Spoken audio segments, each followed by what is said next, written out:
Everybody, welcome everyone. My name is Ann Bossler. I'm the chair of the City of San Diego Commission for Arts and Culture. We're going to do a quick roll call this morning to confirm commissioner attendance. When I call your name, if you would please unmute yourself and say present. Commissioner Rebecca Smith. Present. Good morning. Commissioner Janet Poutre. Good morning here. Good morning. Commissioner Tyler Hughes. Good morning, Chair. Good morning. And Commissioner Vernon Frank. Okay, thank you for your attendance. It's been noted. Also joining us today are city staff, including Executive Director Jonathan Gless, our Chief of Civic Arts Strategies, Christine Jones, and our Project Manager, Bel Reza. Thank you to all of you. Before we get into today's agenda, I'm going to call on Bel Reza to please run down some of the guidelines for today's meeting. Good morning, commissioners. In an effort to provide greater accessibility, this meeting is now being run as a webinar.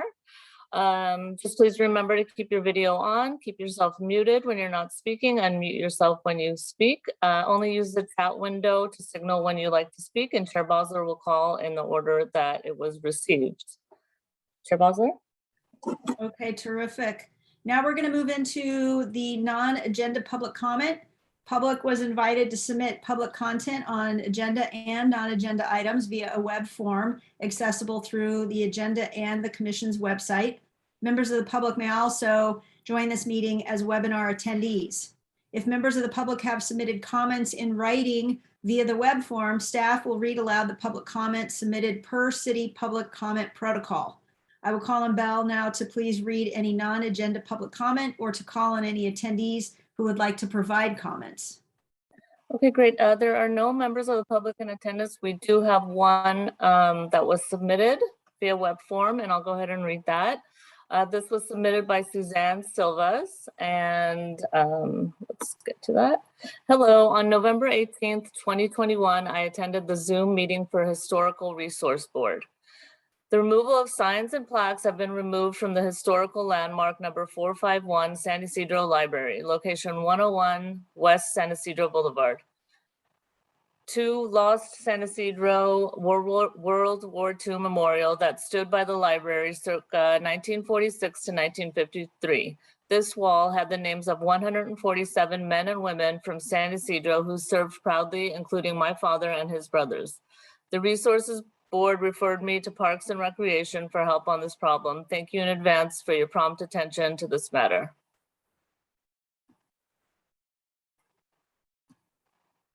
And that's it. Okay, thank you so much.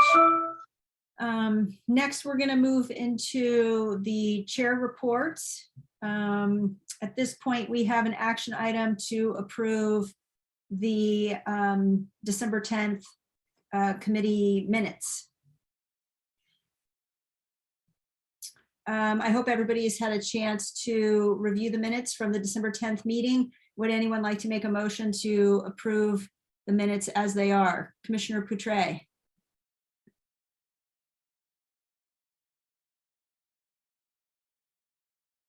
Commissioner Poutre. Oh, I'm sorry. I tried the spacebar thing. So moved. Okay. Do we have a second? Commissioner Smith. Yes, I second that. Thank you. Okay, thank you. We have a motion and a second. Is there any discussion? Okay, seeing none. Before we vote, Bel, please read any public comment for this item that was submitted in writing and call on any attendees that would like to provide comment for this particular item. No further comments were submitted, and there are no members of the public in attendance. Okay, thank you so much. So we will move forward to take a vote to approve those minutes. I will call your name. If you'll please respond with yay, nay, or abstain. Remember, you do not have to have been present at the meeting in order to vote or to discuss. Commissioner Rebecca Smith. Yay. Thank you. Commissioner Poutre. Yay. Thank you. Commissioner Hughes. Yay. Okay, Commissioner Frank. And my vote is yay. So we approved those minutes. At this point, there are no other reports, so let's go ahead and move along to the committee reports. Regarding policy and funding, I'd like to invite Commissioner Rebecca Smith, Chair of Policy and Funding, to please give an update on that committee's work. Of course. Thank you, Chair Bosler. So the committee will not be meeting later today. You know, we always meet on the same day as executive committee, but just wanted to remind everyone that we have an amazing set of panelists for our upcoming funding panels. Details should all be in the meeting minutes, but just a really diverse group, a really engaged group, and really looking forward to that involvement. As I always say, it also helps our outreach committee because these folks are coming from all over and they absolutely care about our work. So that's where we are with policy and funding. Thank you. Okay, terrific. Thank you so much, Commissioner Smith. I was going to ask Commissioner Frank to report out on public art. He isn't with us today. Is there anybody else that is able to share a little bit about that committee? Commissioner Bosler, it's Christine. I'm happy to provide a brief update. So the Public Art Committee met on February 4th. And at the meeting, they received a presentation by artist Kate Clark. She's been commissioned by the city to create site-specific artwork and integrate that into the Mira Mesa Community Park. So she presented her final artwork proposal. Public Art Committee made a recommendation, and that will be moving forward to the full commission meeting this month. Okay, wonderful. Thank you so much. Next, Commissioner Hughes, would you like to report anything with respect to advocacy and outreach? Yes, Chair. We are happy to report that our next advocacy and outreach meeting is coming up on the 18th, and we are starting the process of outreach to our elected officials. Bell is hard at work on scheduling meetings for those of us who are available. Also, just in terms of outreach, wanted to thank Jonathan and Dahan for participating in the monthly Movement Catalyst San Diego meeting on Wednesday. This is a group of younger arts professionals, a lot of them from the dance world, that are getting more involved in our civic life, and it's wonderful to see them and provide guidance and encouragement. So thank you to both Jonathan and Dahan. Thank you, Chair. Thank you so much. Appreciate that. And Commissioner Poutre, any report regarding commissioner engagement? Thank you, Chair Bosler. Pardon me.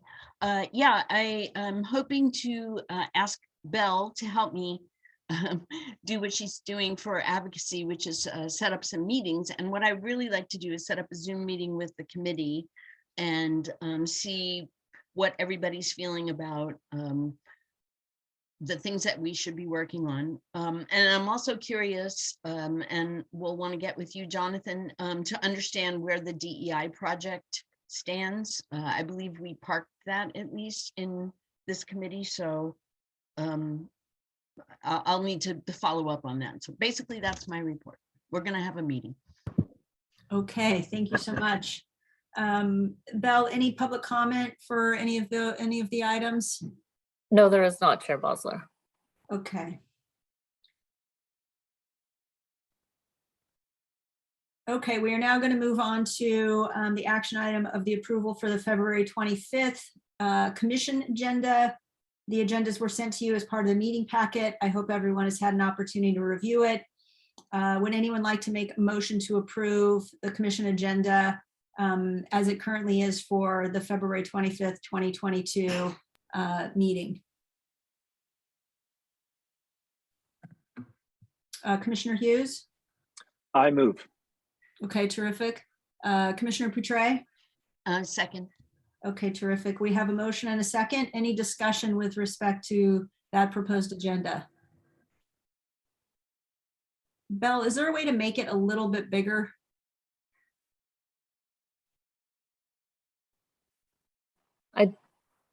Let me do, yeah, I can probably do that.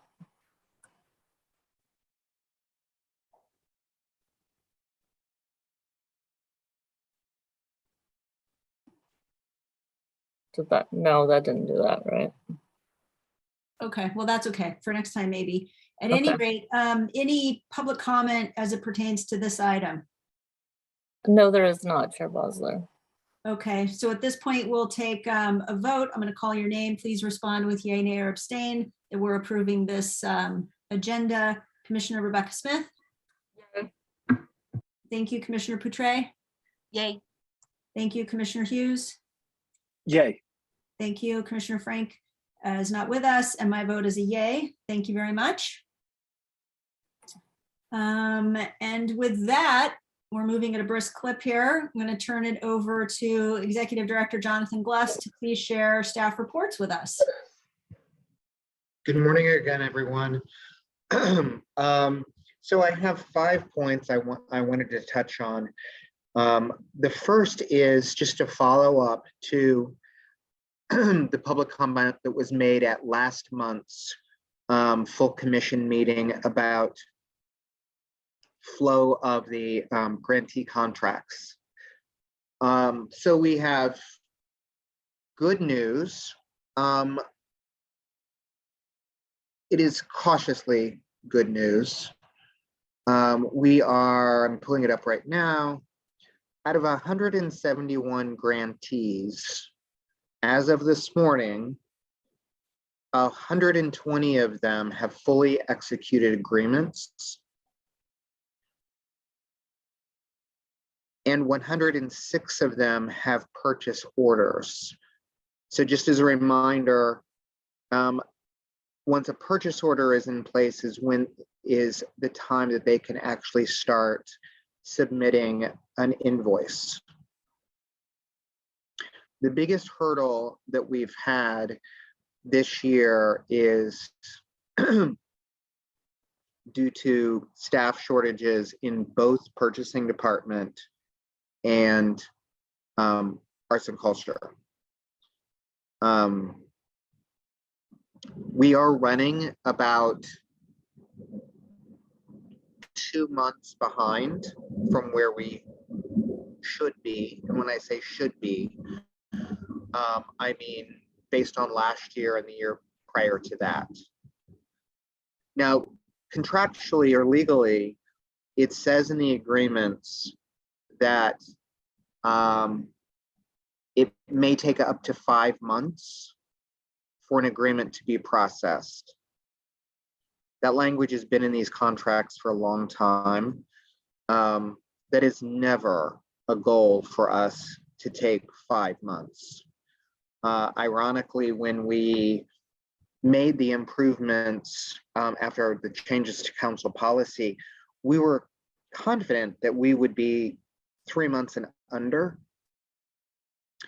And if we were fully staffed, very much, we would be done by the end of October, I doubt. So that really is, based on the numbers, that's where we are. And I can't offer you anything more sophisticated than that. It really is just a slowdown inside City Hall on so many things. So here would be my question, just to make sure that this is clear for everyone. So there's 171 organizations that were approved to receive funding. Is that correct? Okay, and of the 171, 120 have fully executed agreements. Right. And then 106 of the 171 or 106 of the 120 have what are called purchase orders in place, right? Right. Now, it's my understanding that of the 171 grantees, that they, at the earliest, could have received their funding, because it's all on a reimbursement basis, in October of 21. Is that right? Well, no, because we changed it this year so they can actually request upfront funding. No, Christina's saying no, we're not there yet. Okay, so when would have been the sorry. I'm sorry, and just to correct myself, that will go into place for FY23. So yes, it is still reimbursement basis. Okay, so my question really is, what was the first date at which, what was the earliest date at which they could have received funding in hand for reimbursements that they had submitted? We had an organization as early as September 1 that submitted an invoice. So quite literally, if an event would have taken place in, say, July, and they received their contracts in July or early August, they had everything on their side to submit, which is honestly oftentimes is part of the problem. Excuse me. And then it gets processed through our staff, through legal staff, and through purchasing. As early as late August or early September, if the expenditures take place right after the new fiscal year. I think a different way of asking the question would be this: if somebody could, and maybe Christine, maybe you're the right person, could send to me, and if it makes sense, we discuss it at future meetings, basically the total amount of monies that were approved to go out the door and how much of that money has been sent to date. And Yeah, also how much of it has been requested. So 3 numbers: the total amount that was approved to go out the door, the amount that has been requested for reimbursement, and then the amount that has actually been paid. And maybe we could start there. I completely understand and appreciate everything that's been happening in terms of staffing, in terms of just kind of the logistics and the hurdles. I think that it would be helpful to look at this from a couple of different perspectives, with the goal being that we continue to figure out, as we have been, how, despite the challenges, do we continue to get the money into the hands of the nonprofits in the time frame that makes the most sense. Because I think that for there to be what we heard, right, that October, November, everybody was supposed to receive their funding, which may or may not be exactly correct, and that we're here almost in the middle of February, it begs a lot of questions. So my hope is to be able to provide clarity as we move forward on exactly what's true and what's happening in order to get those funds out the door, so that we're presenting the accurate picture and snapshot of what's happening presently. Yeah, that's a great way to put it. Thank you for asking those questions. That is the way that we are tracking it. So those are very easy asks. I think we should also remind the commission, and it seems to me we should start by going back to the Policy and Funding Committee with this, what the flow chart would look like for these contracts. First and foremost, the majority of the reimbursement requests do not come in October. The vast majority of the payments take place over the winter and early spring. Because of this reimbursement process, the big challenge is that organizations are used to seeing their contracts and then their PO in place in the fall, so that by Thanksgiving, they know everything is in place. They don't have to worry about it, and they can just invoice whenever they're ready. So there was a lot of anxiety that was created in the fall because they didn't know what was going on, and it was, you know, a disruption in what is already a disrupted environment for them. So to your point, happy to, so I'd like to provide both, exactly what you requested, and then a flow chart. And I think if you could do it where it shows kind of what has happened in previous years, all I'm saying is that I think that what we heard kind of put our antennas up. Yep. And I think that we just want to be dealing with reality. And of course, we're all on the same page that we want to be able to get these nonprofits what they need in the shortest time frame possible. But I also want to be, bless you, Rebecca, bless you, bless you, bless you. I also want to be painting and sharing an accurate snapshot of what this really looks like. I don't want there to be an impression that somehow there's this incredible gap, because it's starting to sound like that really isn't the case. Happy to do that. So I'm just thinking about calendar. So we don't have a policy and funding committee. What we can do though is before that next meeting,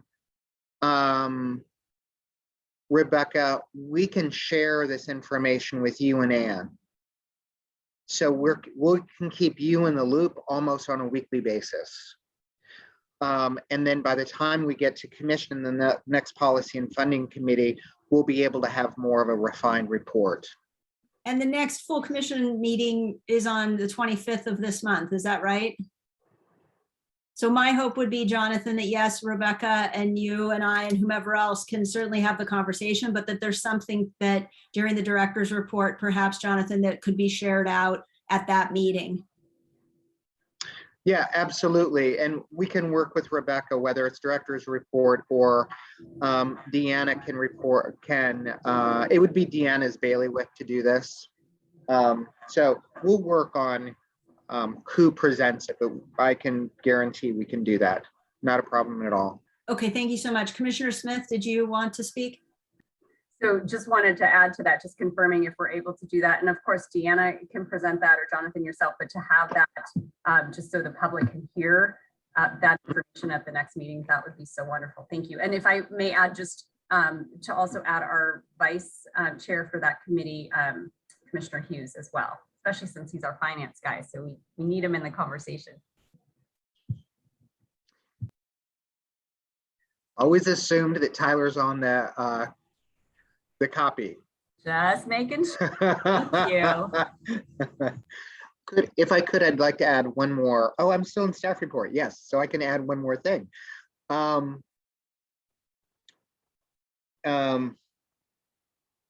We also will, at the advocacy and outreach meeting, be presenting this year's data. So Christine is working on that right now. Commissioner Hughes has not yet seen it because we're still refining it. It will be next Tuesday or Wednesday before we actually have it, but that will be the outreach map, some refined data from the COVID-19 study, and then our very traditional arts and economic impact data. So that will be all together for the advocacy and outreach meeting, Tyler, and we'll make sure that you're briefed on that in advance of the meeting.